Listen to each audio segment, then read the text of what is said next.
Magandang umaga mga kapatid. Marami sa ating mga kapatid na natin kasama sa mga ito. Sana sila po ay nasa mabuting kalagayan at mayroon lamang kadahilanan bakit na sila kasama sa umaga ito. So ating mensahe po sa umaga ito, tungkol po kay Abraham. Mababasa natin sa Biblia, sa aklat po ni Pablo sa mga taga-Roma, Father of all believers. Siya po yung ama ng lahat ng sumasampalataya. Yun ang isang pangalan o titulo na ibinigay kay Abraham.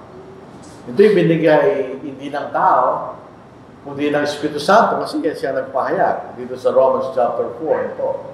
Sinasabi si Abraham ay ama ng lahat ng sumasampalataya. Basahin po natin. It's Romans chapter 4. And he received the sign of circumcision. Ang context mo nito, tulad lang ating pinag-aralan. Yung mga Hudyo, sinasabi nila, kailangan na mag-hentil na naging mga Kristiyano ay magpatuloy. Dahil si Abraham ay nagpatuloy nga nila. At ang pagpatuloy ay ang kinakailangan para ikaw'y maging matuwid sa harapan ng Diyos. Yun ang kailangan argument. Pero sabi ni Pablo, and he received the sign of circumcision, a seal of the righteousness of the faith which he had while still uncircumcised. In other words, si Abraham ay tinuro na siya matuwid ng Panginoon, ng Diyos, bago pa siya magpatuloy kanya. Ito'y tanda ang nagpapakilala na siya'y matuwid na bago siya nagpatuloy kanya. So, hindi nagpatuloy si Abraham para sa maging matuwid. Siya nagpatuloy, sabi rito ni Pablo, dahil siya nagpapakilala na siya tapat na bago siya nagpatuloy that he might be the father of all who believe, though they are uncircumcised, that righteousness might be imputed to them also. Ibig sabihin, sila'y maituring na matuwid ng Panginoon ng Diyos.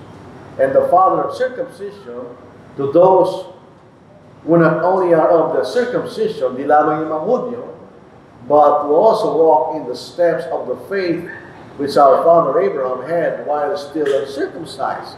So sinasabi rito, ito itong ating topic, si Abraham ay tapat na bago siya nagpatuloy kanya.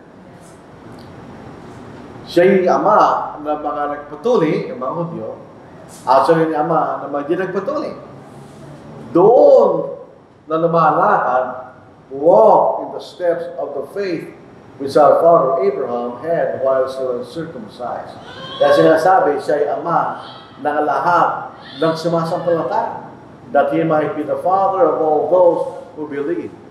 Ang dating pangalan ni Abraham ay Abram. At pinalitan ng Diyos sa Abraham dahil siyang ama ng lahat ng bansa. So siya ama ng mga sumasampalataya. Yung katulad niya na sumampalataya sa Diyos. So hindi siya naligtas, malalaman natin later on, hindi siya naligtas dahil siya nagkasala. Siya nagkasala katulad natin. Pero siya may pananampalataya sa Diyos. Na ibig sabihin, siya patatawarin ng Diyos sa kanyang mga pagkakasala. So ganoon ang pananampalataya ni Abraham. Dapat ganoon din ang ating pananampalataya. Pero ang katanungan, question is, what does faith mean? Anong ibig sabihin ng pananampalataya? Isip natin, meron tayong pananampalataya. Totoo yun, siguro. Pero ano ang ibig sabihin na ikay may tunay na pananampalataya? Dito sa Hebrews chapter 11, verse 1. Ang ginamit ko pong salin ay English Standard Version dahil mas simple basahin. Now, faith is the assurance of things hoped for. Sabi ni Pablo, kapag ito isang bagay ay isang pag-asa, wala pa sa'yo. Pag-asa pa lang yun. Pero sinasabi ang pananampalataya is the assurance of things hoped for. In other words, ito isang bagay na wala pa sa'yo. Nakasama pa lang. It is not something that you already have. Maybe it was promised, hindi pinangako sa atin. Pero kahit wala pa sa iyo, nakakatiyak ka kanya na ito pinangako, ito'y mangyayari kanya. Pangalawa, sinasabi sa salitang pananampalataya sa mga Hebrews, the conviction of things not seen. Na natural outlook ng mga tao to cease to believe. Hanggat hindi mo nakikita, hindi mo maniniwala. Pero ang pananampalataya niya siya, hindi mo pa siya nakikita, pero nakakatiyak ka na ito'y totoo. Meron kang conviction. Pag sinabing conviction, ito ay isang firm belief. Ito ay matatag na paninindigan. Na yung mga bagay hindi mo manakita ay totoo. Alam niyo, pag pinag-aaralan natin ang definition nito ng pananampalataya, napakahirap intindihin. Lalo lang sasabihin natin, to cease to believe. Pero ang pananampalataya, hindi siya gano'n. Hindi mo pa siya nakita. You haven't seen it yet, but you already believe. That's true, di ba? Ang pananampalataya nito, totoo lang if the object of our faith is God. Pag tao, hindi pwede. Sabihin sa ilang tao, sige, huwag ka mag-alala. Sa pagdating ng panahon, pagdating ng ilang araw, bibigay kita ng pera. Pwede totoo, pwede hindi. Kasi pwede magsinungaling ang tao. Pwede siyang hindi tapat sa sinasabi niya, di ba? Hindi mo rin pwede sabihin, yung palakita yung sinasabi mo, pero paniniwala na kita. Hindi rin pag tao nagsabi, hindi. Sabi mo, to cease to believe.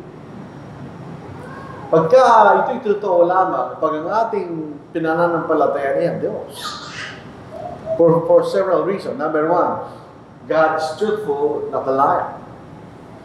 In other words, ang lahat ng sinasabi ng Diyos ay totoo. Wala siyang sinasabi, hindi totoo. Pag sinabi ng Diyos, ito'y totoo. So Romans chapter 3 verse 4, certainly not. Indeed, let God be true, but every man a liar. Totoo yun. Lahat ng tao sinungaling. Walang tao, hindi pa na sinungaling kahit minsan. Doon lang maliit ka, nagsinungaling ka na eh. Sa magulang natin. As it is written, that you may be justified in your words. In other words, sinasabi mo, sa yung mga salitang sinasabi mo, pinatutunayan mo na yung tapat kanya. And may overcome you when you are judged. Pag kayo nagsasabi ng totoo, hindi ka pwedeng hatulan. Pag ang Diyos yung nagsabi, ito totoo. Pagdating ng araw, mapapatunayan mo na siya, tama, at ikay mali. Dahil hindi siya nagsisinungaling. Sa lahat ng sinasabi niya ay, totoo. Ang Diyos ay makapangyarihan. Ang isang dahilan, bakit ang tao, pag nangango siya, kung siya hindi na nagagawa, there's something beyond our control, di ba? Kaya kahit pinangako mo, hindi mo magawa. Dahil may mga bagay hindi mo inaasahan na wala sa iyong control. Dahil ang kapangyarihan mo ay limitado lamang bilang tao. Pero ang Diyos Almighty, lahat ng mga bagay, walang problema sa Kanya. Kaya sa Old Testament, tinawag niya Abraham ang Diyos na El Shaddai. Ganyan. Hindi galing kay Bilate yun. Ang El Shaddai, ibig sabihin, Almighty God. Ba't sinabi ni Abraham yun? Dahil nakita niya ang kapangyarihan ng Diyos. Dito sa Matthew chapter 19 verse 26, but Jesus looked at them and said to them, with men, this is impossible. May mga bagay hindi kayang gawin ng tao. But with God, all things are possible.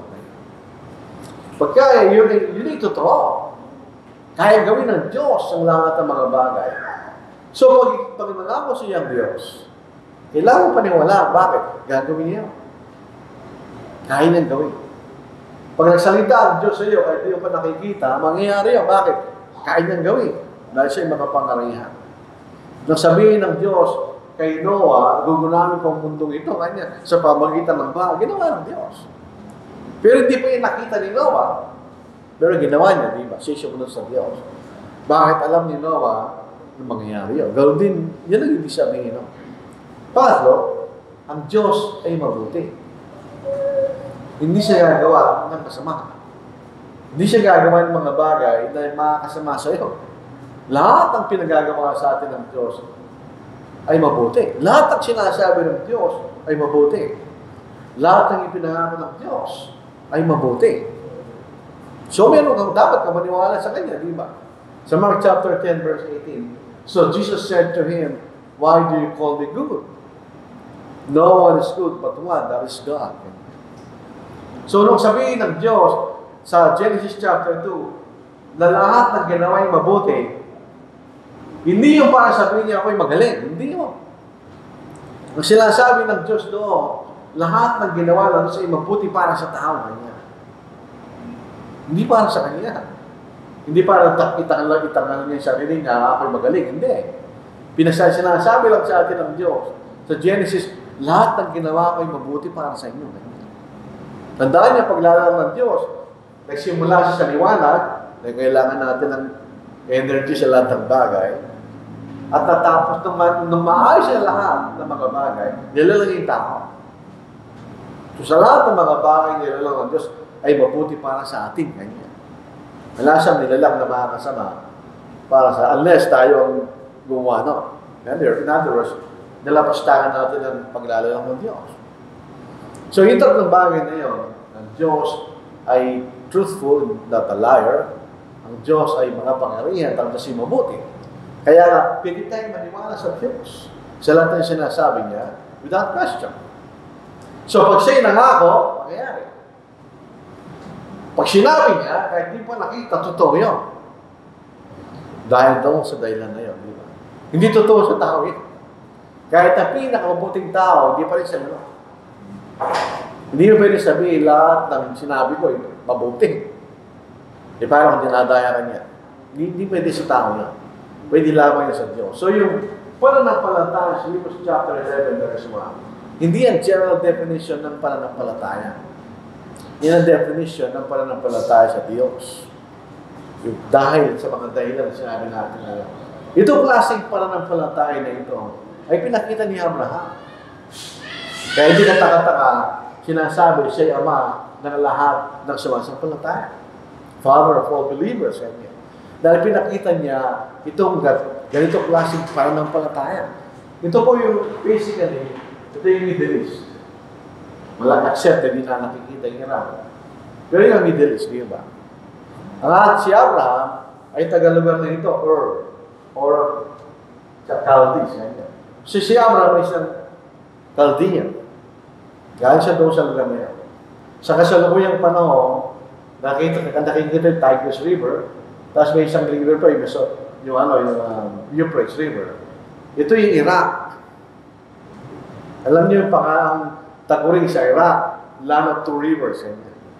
Dahil dito nag-intersect yung Tigris at Euphrates River. Yun ang Iraq ngayon. Doon lang galing si Abraham.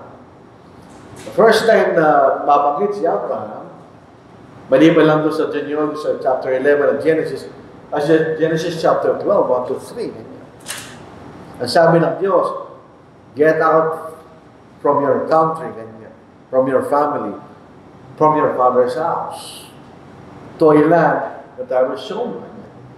I will make you a great nation. Sabi niya ng Diyos, I will bless you and make your name great. I will bless those who bless you and curse those who curse you.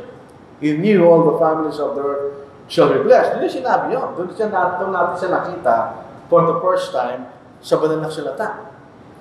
No, si Stephen, hindi ko alam anong talagang pagbigkas nun eh. Kasi Stephen at Stephen, pareho lang yun. Si Esteban, nung siya nakaral sa harapan ng mga Hudyo, siya lang siya muli yun. And he said, brethren and fathers, listen. The God of glory appeared to our father Abraham when he was in Mesopotamia, sa panahon natin Iraq, before he dwelt in Haran, and said to him, get out of your country, from your relatives, and come to a land that I will show you. So, ibig sabihin, tinawag siya ng Diyos na lugar na yan. Umalis ka niya, ganyan. Pumunta ka kaya sa lupain ng Canaan. Ngayon, nung nakarating na siya umalis na doon sa of Chaldees, then he came out of the land of the Chaldeans and dwelt in Haran. Yun ang Patamaran. And from there, when his father was dead, he moved him to this land in which you now dwell. And God gave him no inheritance in it. I will make a great nation, kahit hindi sa kanya. Wala siyang tinanggap kahit katitin na lupa, doon sa lupang ipinangako sa kanya. Nung mamatay yung kanyang asawa, si Sarah, bumili siya ng lupa. Ayun ang sa Cave of Macpela. Yun ang kailang burial place. Nung namatay si Rebecca, doon siya nilibing. Nung namatay si Leah, doon din siya nilibing. At nung namatay si Jacob, doon din siya nilibing. And God gave him no inheritance in it, not even enough to set his foot on. So wala siya pag-aari ito. But even when Abraham had no child, he promised to give it to him for a possession and to his descendants after him. So lahat ng pangako ng Diyos nangyari nung panahon na hindi posible. Nung wala pa siyang anak, sinabi niya, ibibigay ito kayo sa ibang magagaling sa iyo, wala pa siyang anak. So makikita rin niya yung definition ng pananampalataya, no, di ba? Assurance of things hoped for. Nakaka-text si Abraham na gagawin ng Diyos niyo. Conviction of things not seen. Bakit? Nung siya pumunta sa Canaan, sa lugar na yun, hindi alam yung lugar na yun. Alasa ka lang doon. Sa panahon natin ngayon, marami sa mga kapatid natin nag-migrate sa Australia, sa US, walang problema. Bakit? Alam nila yung lugar. Marami tayong information sa internet, sa mga tao pumunta roon, malalaman mo yung lugar rin, okay. Hindi kay Abraham. Malasa alam doon. Bakit? Nung siya pumunta roon, nagpapakita lang kanyang pananampalataya, ay isang matapang na pananampalataya. Kung tayo po sumasampalataya, tayo duwag, hindi ka pwede sumampalataya. Sa Hebrews chapter 11, verse 8 to 10, by faith, Abraham obeyed when he was called to go out to the place which he would receive as an inheritance. And he went out, not knowing where he was going. Yan pinag-uusapan namin mamaya, kung sa may kawain, hindi pa kayo pumunta ron. Pero pwede ka mag-google, map o Waze. Walang ganun doon. Hindi niya alam kung saan pupunta. By faith, he dwelt in the land of promise as in a foreign country. Hindi siya taga-roon. Isipin natin gano'ng kahirap yung ikay pumunta sa lugar na hindi ka taga-roon sa panahon na yun. Dwelling in tents with Isaac and Jacob, the heirs with him of the same promise. So pasinin niyo yung generation nila, kay Isaac at kay Jacob, hindi pa natupad yung pangakong yun. Sila yung nakatira sa tent. Ibig sabihin, palipat-lipat sila. Wala silang pag-aaring na katulad natin. Yung bahay natin, nandun lang sa isang lugar. Bakit? Doon tayo nakatira eh. Hindi man tayo lumilipat. Si Abraham, hindi. So ito isang matapang na pananampalataya. Siya pumunta sa isang lugar na wala siyang alam-alam. Wala siyang kamag-anak. At wala siyang pag-aari ganyan. So kung isipin po natin, yung sinabi yun, iniwan niya ang comfort and security ng kanyang bayan. Kaya maraming nagmamigrate sa ibang bansa, and that's their choice. Pero the best place for Filipinos is the Philippines. Tandaan natin yun, despite kung ano man ang nasa bansa natin, the best place for Filipinos is the Philippines. Bansa natin ito eh. Lahat ng kanyang kasamahan, bansa natin ito. Wala tayong ibang lugar na mabuting tira, kundi bansa natin. Nandito yung sensibility ng mga Pilipino, nandito yung pag-isip ng Pilipino, pag-gagal, para-pareho tayo. So, ikay komportable sa lugar na ito dahil Pilipino ka eh. Later ang pag-ikay nag-migrate, you have to adapt. Kailangan mag-adapt. Otherwise, hindi ka magsusurvive doon. Hindi natin kailangan dito yan. Natural ito. Ito yung natural nating lugar na pwede kang mabuhay na walang problema. Dahil lahat ng mga lugar may problema. Kahit kung sa pupuntahan mo, may problema ka pa rin doon eh. So, hindi natin makikita yung lugar na walang problema. May choice na mga kapatid nyo. Mga tao yan, that's their choice. Pero para sa akin at para kay Abraham, ang pinakamabuting lugar ni Abraham ay yung lugar niya. Kilala niya yung lugar. Kilala niya yung lugar ng mga tao. Alam niya yung buhay. Pero iniwan niya lahat yun. Isipin natin, wala siya alam kasi pupuntahan niya. At isipin natin yung panganib. Panganib sa paglalakbay. Kung tayo maglalakbay ngayon, sabi nga ng mga Amerika, chicken feed. Bakit? Wala ka problema, bibili ka lang ng ticket sa aeroplano, nakakalapag ka sa pupunta mo. Hindi si Abraham. Walang aeroplano, walang kotse, walang bus, walang train. Naglakbay lang sila sa pamagitan ng mga hayop. Isipin natin yung kasama niya ang pamilya niya. Pag binabasa natin itong talata ito, hindi natin naisip yun, di ba? Pilagay natin siya, sabi natin kay Abraham, yun ang mararamdaman mo. Ika'y maglalakbay na kasama ng pamilya mo, kasama ng ama mo, at makamag-anak mo si Lot. Sa gitna lang panganib. Mahirap gawin yun, di ba? Pero ginawa ni Abraham. Gano'ng kalayo tumakbay ni Abraham? May 1,000 kilometro. Ito yung distance mula pa sa hanggang Tacloban Leyte. Lakarin mo yun. Gano'ng katagkal, anong ilang taon ka bago makarating? Ilang buwan. Yan ang ginawa ni Abraham. So yun ay nagpapakita, siya'y matapang na sumunod. Bakit? Dahil yung definition ng pananampalataya, hindi ako natatakot. Bakit? Sinabi ng Diyos eh. Hindi ako mamabayaan ng Diyos. Sa bagay na pinagawin siya sa akin. So in other words, ang pananampalataya ng Diyos kay Abraham ang naging dahilan para malabanan niya yung mga takot na yun. Si Abraham, di Superman niya. Habang naglalakbay niya, andun sa kanya sarili ng kaba. Pero na-overcome ng pananampalataya sa Diyos. Pangalawa, makikita natin sa pananampalataya ni Abraham, ito ay a fully trusting faith. No place for doubt. Wala siyang pagdududa. Sa kanyang pagsunod sa Diyos. Bakit? Tignan ninyo. Sa Genesis chapter 22, ang sabi ng Diyos kay Abraham, offer your son, or your only son whom you love. Yan ang utos ng Diyos kay Abraham. Iyahin mo si Isa, ang iyong bugtong na anak, ang iyong anak na minamahal ka niya. Siyempre, kahit sa isang anak na niya yun, wala na si Ismael, pinalaya sa Isaka, si Agar at sa Ismael. So, natitira lang niyang anak ay si Isa. So, meron siya pagmamahal, anak niya yun eh. Napakahirap gawin sa anak mo yun. At meron niya sa pagmamahal sa Diyos, on the other hand. Sabi, mahal ko si Isa, naman ko ng Diyos.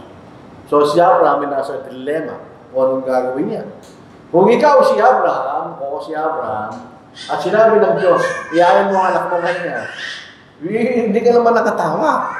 Ay, okay lang po ng Diyos. Hindi naman sasabihin nyo. Mararamdaman mo yung stress at saka yung anguish na kailangan patayin ng anak mo. Di ba? At, maliban pa doon, sa Genesis chapter 21 verse 12, ang sabi ng Diyos kay Abraham, kay Isaac tatawagin ng binhi, hindi kay Ismael. So, umiyak mo si Isaac na palayasin niya. Dahil kay Isaac tatawagin ng binhi. Kailan yun? Genesis chapter 21. Pagkatapos niya sinabi yun, sabi niya, iyahin mo si Isaac niya. Paano yun? Sa kaisipan ni Abraham, sacrifice mo kanya eh. So, paano contradiction yun? Kung ikaw ay nag-iisip at wala kang pananampalataya sa Diyos, ano sasabihin mo? Anong klaseng Diyos ito? Dito sa una, may pangako sa anak ko. Pangalawa, papatay ko anak ko ka. Anong klaseng Diyos ito? Dahil ito'y contradiction. Sa isa, pangako kay isa. Sa pangalawa, patayin mo si isa. So, ang nasa isip ni Abraham, meron siyang talagang 100% na tiwala sa Diyos. So, sa Hebrews chapter 11 verse 19, anong nasa kaisipan ni Abraham? Actually, ito'y kaisipan ni Abraham. Dabungan ng kanyang pananampalataya sa Diyos. Anong sabi ni Abraham? Okay, papatayin ko anak ko kanya. Pero, kaya ng Diyos na buhay siya muli kanya.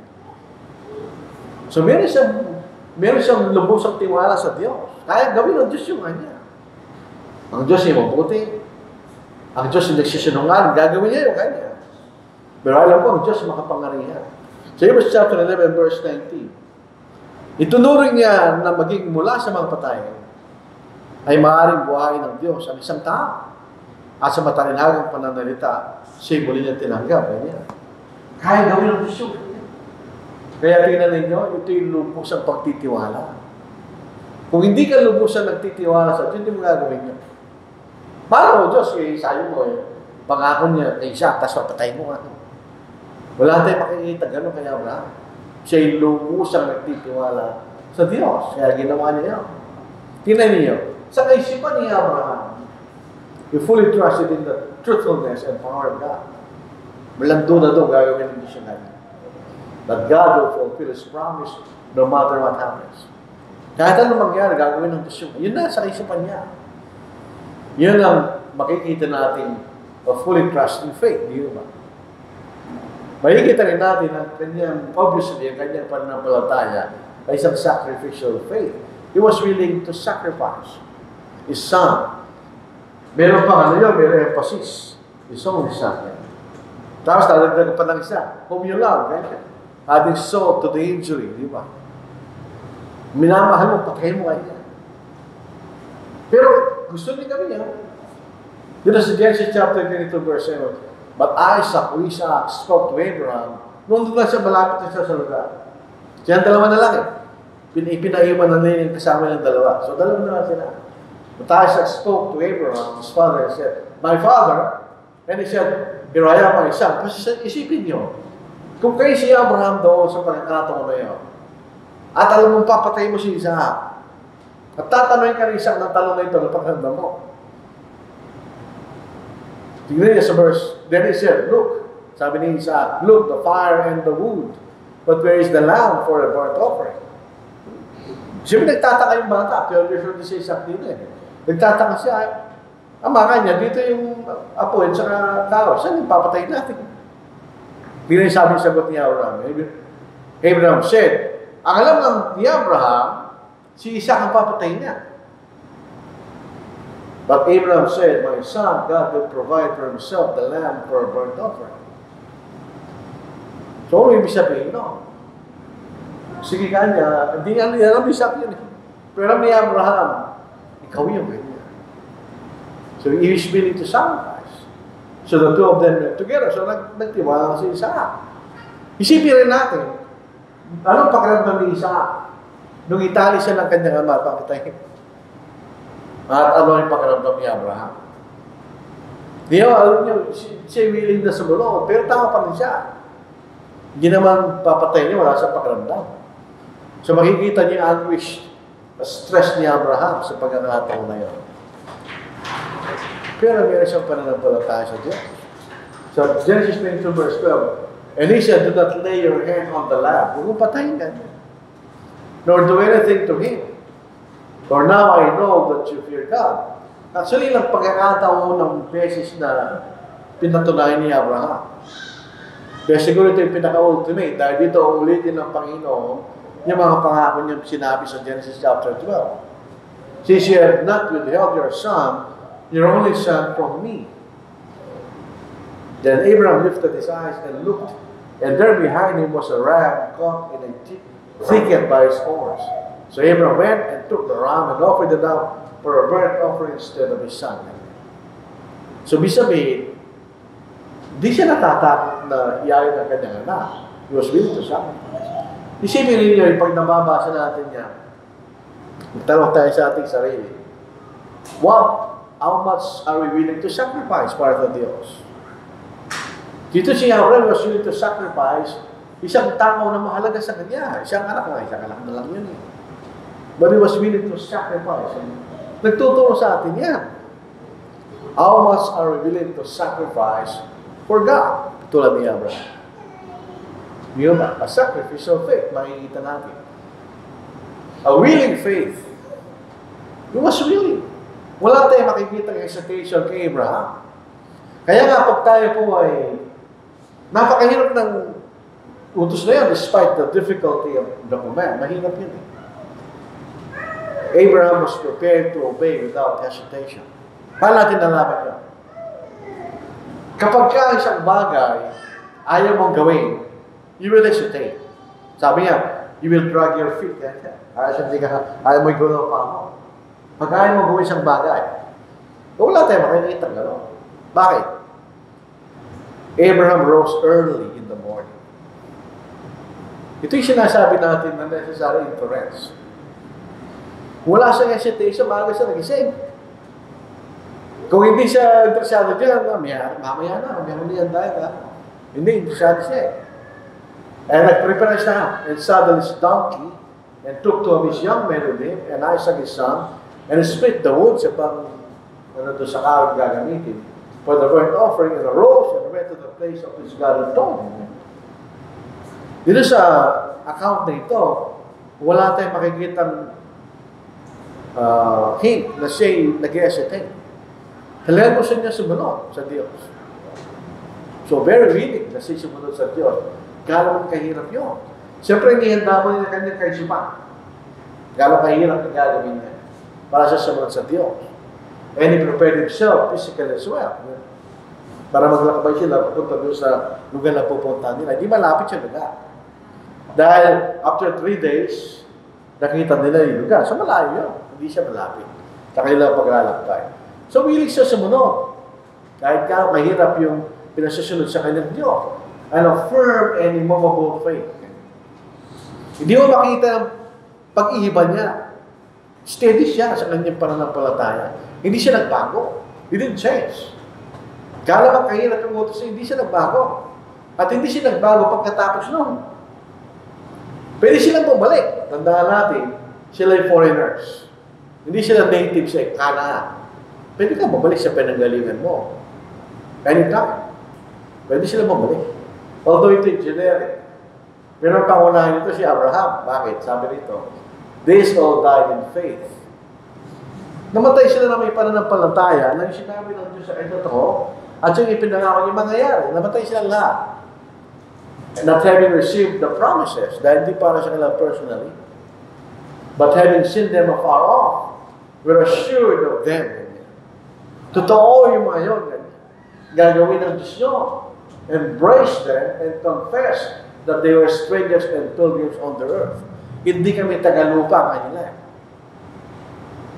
For those who say such things, declare plainly that they seek a homeland. Naghahanap ko ng aming bayan, ganyan. Siya yung bayan nila, yung pinanggalingan nila. And truly, if they had called to mind that country from which they had come from, they would have had opportunity to return. But now they desire a better, that is a heavenly country. Ganyan. Gano'n ang alam nila sa pangakong ito ng langit, hindi natin alam. Pero definitely alam nila na hindi sa langit, hindi sa lupa. Therefore, God is not ashamed to be called their God, for He has prepared the city for them. Ganon din tayo, di ba? Hindi tayo kinakayang ng Diyos na tawagin natin siyang Diyos. Kung katulad natin sila, inahanap natin yung siyudad na inihanda sa atin ng Diyos. Tingnan niyo ang pagkakaisa ng Biblia, a city for them. Pagdating mo sa Apocalypse, ano yun? Heavenly Jerusalem. Na nakita niya dyan sa Book of Revelation. So we say to firm and immovable faith. In other words, kahit ano mangyari, hindi kami magbabago. Kami naniniwala sa Diyos, pangako niya yun. Hindi kami magbabago Kanya. Kahit ano mangyari, hindi kami babalik sa pinanggalingan namin. Hindi yun ang aming bansa, kanila eh. Ang bansa namin, langit. Sa Philippians chapter 3, our citizenship is in heaven, and hindi sa lupa. Ganun din si Abraham at yung mga tao ito. Naghanap sila ng isang mas magandang tahanan. So, firm and immovable faith. Hindi namin gagalaw. Steady ka lang. It is sa 1 Corinthians 15 verse 8. Therefore, my beloved brethren, be steadfast. In other words, steady, steadfast. Immovable, hindi ka gagalaw. Hindi magagalaw kanya. Always abounding in the work of the Lord, knowing that your labor is not in vain in the Lord. Meron ka pangako sa atin ng Diyos. So, ibig sabihin, yun ay mangyayari.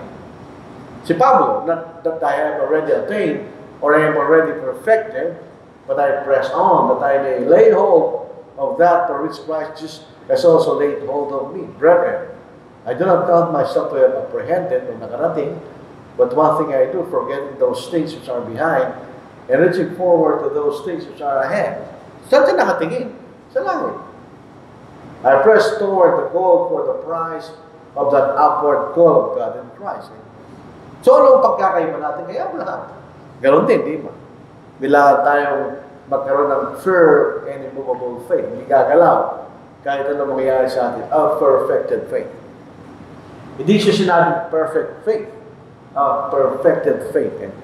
A complete faith. Ibig sabihin, a completed faith. Paano yan? So James chapter 2 verse 21, was not Abraham our father justified by works when he offered his Isaac his son on the altar? Pwede din palitan ang salitang works by obedience. Yun ang ibig sabihin. Was not Abraham our father justified by obedience when he offered Isaac his son on the altar? Dahil ito utos ng Diyos. Do you see that faith was working together with his works or obedience? And by obedience or works, faith was made perfect. Faith was made complete.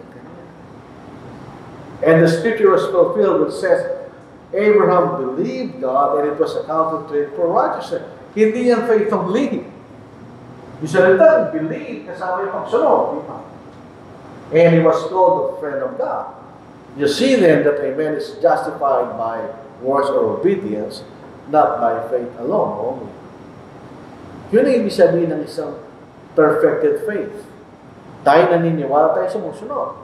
At sa ganung pagkakataon, pinatutunayan natin na meron tayong pananampalataya sa Diyos. Yun ang pananampalataya ni Abraham. Kaya pagkatapos ang ginawa niya, inulit ang Diyos yung pangako. Bibigay kita mo nga niya bilang ng bituin at yung buhay sa lupa, ganun karami kanya yung maging anak. At sa pamagitan ng binig, ay pagpapangalat ng kasalupa. In your seed, all the families of the earth shall be blessed.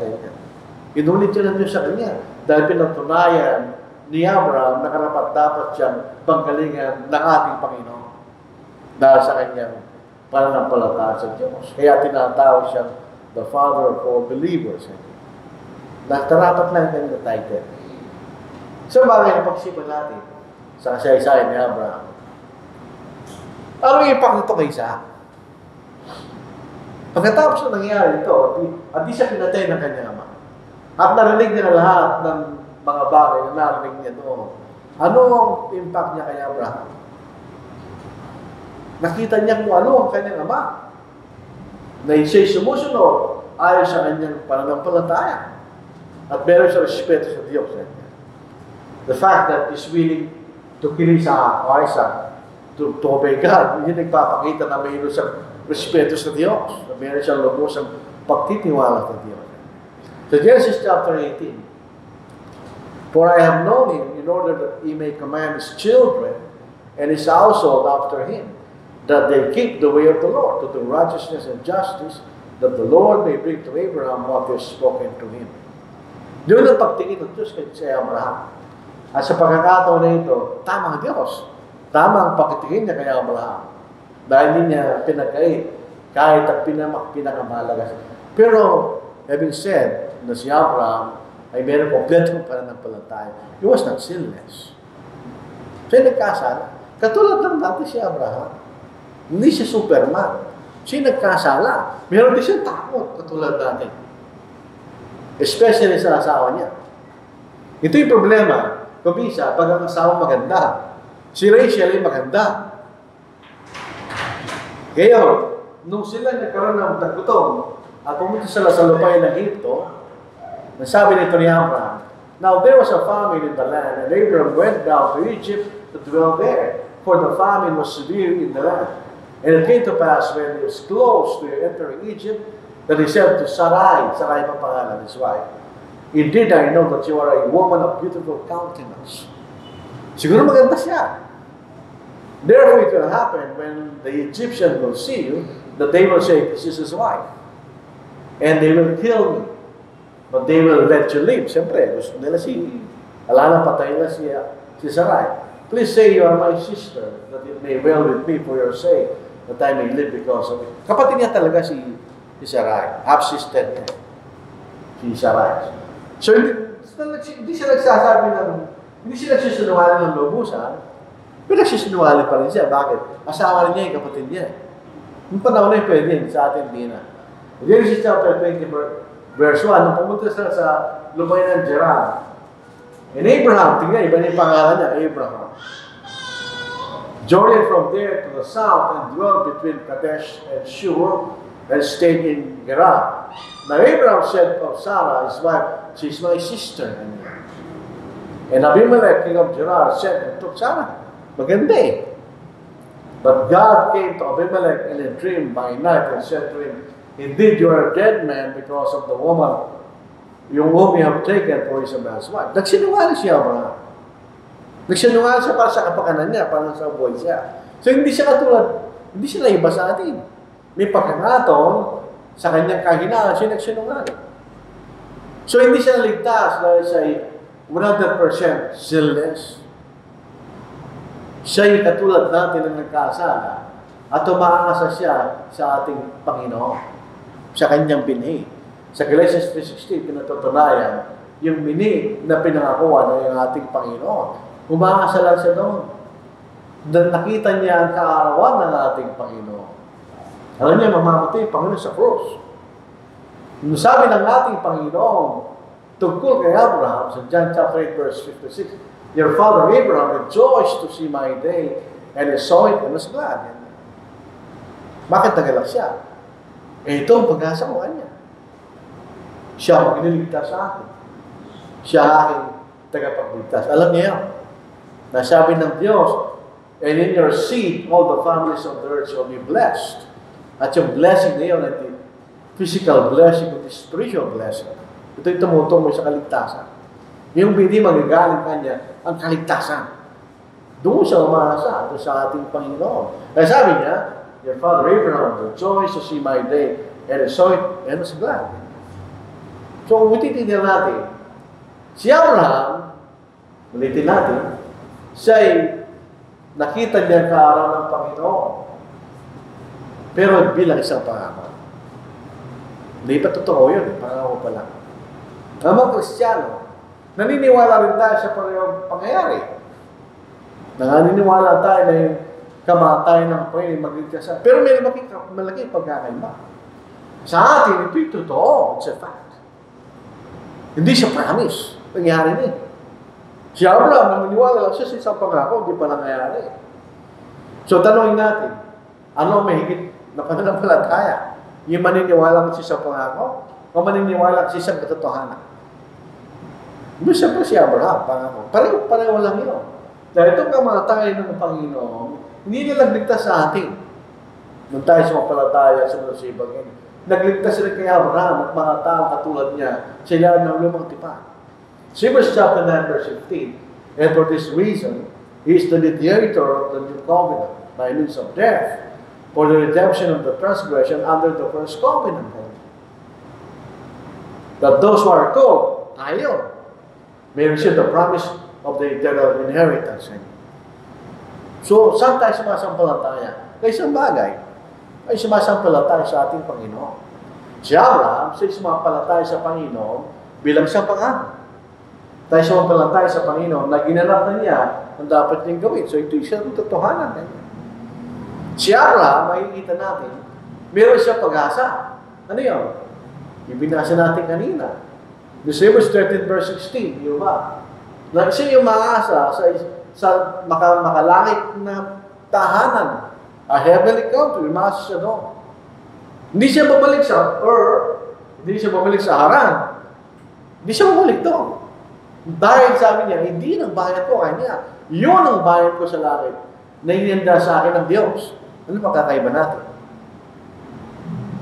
Ay, ikaw, maasa rin tayo doon. It is John chapter 14, verse 1 to 3. Let not your heart be troubled. You believe in God, believe also in me. In my Father's house are many mansions. Yun ang gusto ko sa akin sa ibang sa akin, dwelling place. If it were not so, I would have told. So may pangako ng Diyos. Katulad ni Abraham, pinangakuhan sila ng Diyos. Sa langit kayo pupunta ka niya. May gawin din na sinasabi ng Panginoon sa atin. And if I go and prepare a place for you, I will come again and receive you to myself. Not where I am. Nasa man siya. Sa langit. There you may be also. And where I go, you know, and the way you know. Kapasinin niyo, wala tayong pagkakaiba sa kanila. Katulad lang natin sila. Sila rin nililigtas at pinatawag ng Diyos sa pamamagitan ng ating Panginoon. Tayo na maasa sa isang lugar. Saan yun? Sa langit. Kung yun ang paniniwala ni Abraham, yun din ang ating paniniwala. Kaya tayo binhin ni Abraham. Sa Galatians chapter 3 verse 26, "For you are all sons of God through faith in Christ Jesus." Huwag kayo mag-inyong pansinin yung son. Generic yun. Ang ibig lang sabihin doon ay anak. Yung ibang modern translation na naapektuhan sa feminism, pinalitan nila yan. You are all children. For as many of you as were baptized into Christ have put on Christ. There is neither Jew nor Greek or Gentile. There is neither slave nor free. There is neither male nor female. For you are all one in Christ Jesus. And if you are Christ, kung kayo Kristiyano kanya, then you are Abraham's seed and heirs according to the promise. Tayo anak ni Abraham. Sabog si Abraham ay ating ama. Saan? Sa pananampalataya. At tinawag si Abraham na ama ng lahat ng sumasampalataya. Sa mga Hudyo, ngayon din sa mga Hintil, sa atin. So tingnan ninyo ang dahilan bakit si Abraham ay ginawag na ama ng lahat ng sumasampalataya. Bilang pangulit. Pinakita ni Abraham kung ano ang tunay ng pananampalataya. Exemplified. True and perfect trust in God. Yun ang makikita natin. Pag nakita mo ang pangalang Abraham, ang kanyang synonym ay faith. Yun ang pinatunayan niya. At tinawag sa kaibigan ng Diyos. He was really committed with the promises of God to him. Committed siya. Dahil Diyos balisik. And never wavered. Hindi siya nagbago ng isip. Nung nagbalik siya sa kanyang pinanggaling niya, umasa siya at tumayo sa pangako ng Diyos. He was looking forward to his real home. Not a physical country, but a heavenly one. At ang tawag doon, a new heaven and a new earth. Pag nakikita natin yung phrase, new heaven and new earth, nakita natin sa Isaiah chapter 66 at 68, 7. O 65, 66. New heaven and new earth. Ito'y tumutungkol sa Ebanghelyo. Ito'y kaisa na hindi alam ng mga Hudyo. A new order of things that we have never seen before. So yung tahanan natin, ganun siya. A new heaven and a new earth. A new order of things. Hindi pa siya natin nakita. Hindi pa natin siya naranasan. Ano yun? The beautiful and eternal home in heaven, our true home. Ganyan. Meron tayong tahanan sa lupa. Pero yun ay mga temporary home. Yung mga tinatawag na pag nagbibiyahe ka, anong tawag no? Transient. Ganyan. Hindi niya ng tunay mong tahanan. Ang tunay nating tahanan ay sa langit. Doon tayo papunta. Doon ang ating tunay na tahanan. So, ang katanungan po natin, do we have the faith of Abraham? Kung gusto natin makarating sa gustong punta ni Abraham, kailangan natin, tagalagin natin ang parehong pananampalataya ni Abraham. So, kaya makikita natin, hindi nila sa Old Testament. Bakit? Marami tayong matututunan sa mga ginawa ng mga tao under the Old Testament. Pangulayan na po dyan ay si Abraham. So marami sila po mga kapatid. Sana ito ay maging alam po sa atin lahat. Tayo lahat. At tayo may katulad ng ating amang si Abraham, ang ama ng lahat ng sumasampalataya. So ibigay natin muli, Brother Macho po, pauna sa magpapahari.